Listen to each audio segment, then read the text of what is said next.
কথা না বলি। জি জি, আমি সালাম দিয়ে শুরু করি।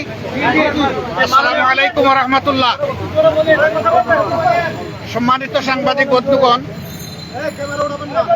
আমরা আপনাদের মাধ্যমে আমাদের প্রিয় দেশবাসীকে জানাতে চাই যে আমরা সবাই অবহিত আছি 15.5 বছরের দুঃশাসন অপশাসনের পর আগস্টের 5 তারিখ এই দেশে একটা গণ অভ্যুত্থানের মাধ্যমে পরিবর্তন এসেছে। যে পরিবর্তনকে এদেশের আপামর জনগণ অভিনন্দন জানিয়েছে। আমরা আরেকবার এই গণ অভ্যুত্থান যাদের নেতৃত্বে সংগঠিত হয়েছে, যারা জীবন দিয়েছেন, দেশে প্রবাসে যারা অংশগ্রহণ করেছেন, তাদের সকলকে দেশবাসীর পক্ষ থেকে বিশেষভাবে আমাদের দলের পক্ষ থেকে অভিনন্দন এবং কৃতজ্ঞতা জ্ঞাপন করছি। এ সময় যারা নিহত হয়েছেন, আল্লাহ তাআলার দরবারে তাদের আত্মার মাগফিরাতের জন্য দোয়া করছি। যারা আহত হয়েছেন তাদের সুচিকিৎসা নিশ্চিত করার জন্য আমরা সরকারকে আহ্বান জানিয়েছি এবং আল্লাহ তাআলার দরবারে তাদের সুস্থতা কামনা করছি। প্রিয় সাংবাদিক বন্ধুগণ, আপনারা জাতির বিবেক আর মিডিয়া জাতির দর্পণ, কিন্তু 15.5 বছর বিভিন্ন কারণে অনেকে তার বিবেক অনুযায়ী কাজ করতে পারেননি।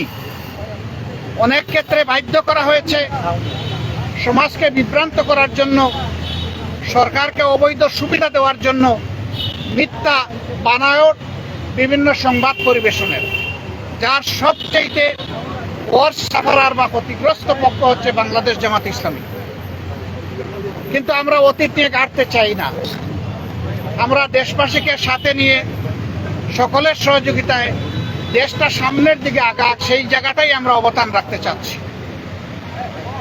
এই জন্য অতীতে যা হয়েছে আমরা পিছনে ফেলে দিলাম। তবে যারা সুনির্দিষ্ট অভিযোগে অভিযুক্ত, যারা মানুষ খুন করেছেন, লুণ্ঠন করেছেন, দেশের সম্পদ দেশে পাচার করেছেন, আয়নাঘর তৈরি করেছেন, দিবারাত্র মানুষের পর ত্রাসের রাজত্ব কায়েম করেছেন, তাদের বিচার, তাদের উপরে ন্যায় বিচার নিশ্চিত হোক, এটা আমরা দাবি করি। আমাদের উপর যেমন জুলুম করা হয়েছে, তাদের কারো উপর জুলুম করা হোক, সেটাও আমরা চাই না। আমরা চাই যে ন্যায় বিচারের মাধ্যমে সবাই যেন তার অপরাধের সঠিক পাওনাটা বুঝে পায়। আমরা আজকে এসেছিলাম দেশের প্রয়োজনে, জাতির প্রয়োজন। এই সরকার একটা নির্দলীয় অন্তর্বর্তীকালীন সরকার। তারা দেশ শাসনের জন্য আসেননি, দেশ শাসনের সুস্থ পথ বিনির্মাণের জন্য তারা এসেছেন। তাদের কাজ হচ্ছে জাতির সামনে যা জাতি বঞ্চিত ছিল, এটি প্রাথমিক ইনফরমেশন। যদি আমাদের দিনক্ষণ ঠিক থাকে, আপনারা ইনশাল্লাহ দাওয়াত পাবেন, বা যখনই হয় আপনারা দাওয়াত পাবেন।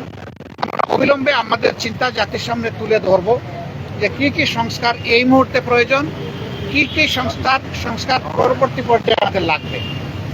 সেই জিনিসগুলো আমরা জাতির সামনে পারে এবং সকল ধরনের ষড়যন্ত্রের পদ রাখতে পারে, সেই বিষয়গুলো নিয়ে আমাদের এখানে কথাবার্তা হয়েছে। আমরা আশা করছি এই বর্তমান অন্তর্বর্তীকালীন যে সরকার আছে, তারা কোনো ধরনের পক্ষ বিপক্ষের মানসিকতা না নিয়ে বরঞ্চ নিরপেক্ষ দৃষ্টিকোণ থেকে তারা দেশকে একটা ভালো জায়গায় নিয়ে একটা সুষ্ঠু নির্বাচন তারা দিতে সক্ষম হবেন। এবং এই ক্ষেত্রে এইটাও আমরা আশা করছি যে এই সময়টা এই প্রত্যাশাকে ফুটিয়ে তোলার জন্য এবং আগামী দিনে একটি বৈষম্যহীন বাংলাদেশ গঠন করার জন্য, যেখানে ইনসাফ ভিত্তিক সমাজ প্রতিষ্ঠিত হবে এবং কারো উপর কোনো ধরনের জুলুম দল কিংবা ধর্মের কারণে হবে না, এমন একটা দেশ, ঐক্যবদ্ধ জাতি গঠনে আপনারাও আমাদেরকে এই কাজে সহযোগিতা করবেন, দেশবাসীকে সহযোগিতা করবেন। আপনাদের সকলকে ধন্যবাদ। হ্যাঁ, এখানে একটা প্রশ্ন এসেছিল, আসন্ন দুর্গাপূজায় আইন শৃঙ্খলা পরিস্থিতি সুন্দর রাখার জন্য করণীয় কি। আমরা সেগুলো আলোচনা করেছি।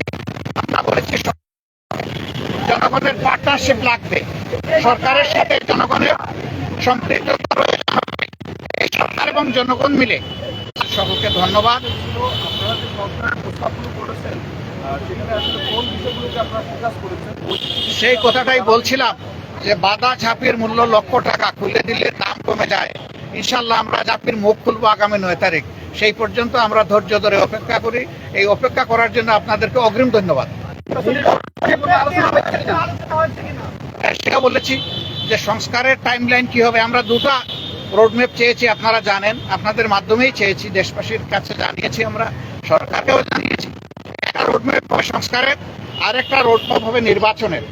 সংস্কারের নির্বাচনটা সম্প্রতি রয়টার্সের এক প্রতিবেদনে সেনা প্রধানের বক্তব্য এবং জাতিসংঘে যাওয়ার পরে প্রধান উপদেষ্টার প্রেস সচিব তিনি যে বক্তব্য দিয়েছেন, এইসব নিয়ে আলোচনা হয়েছে কিনা?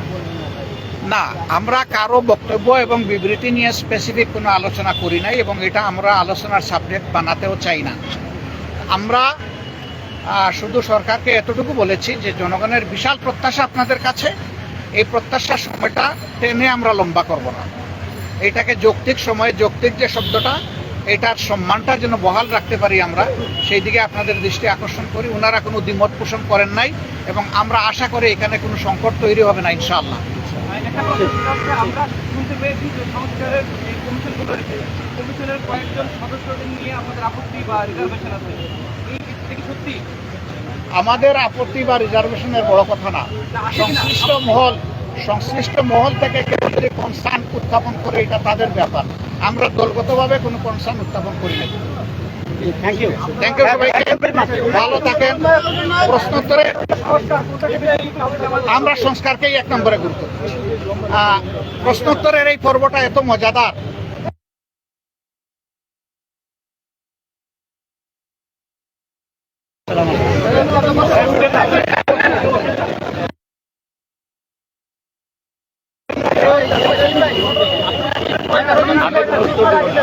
জন ছিলেন, 13 জন।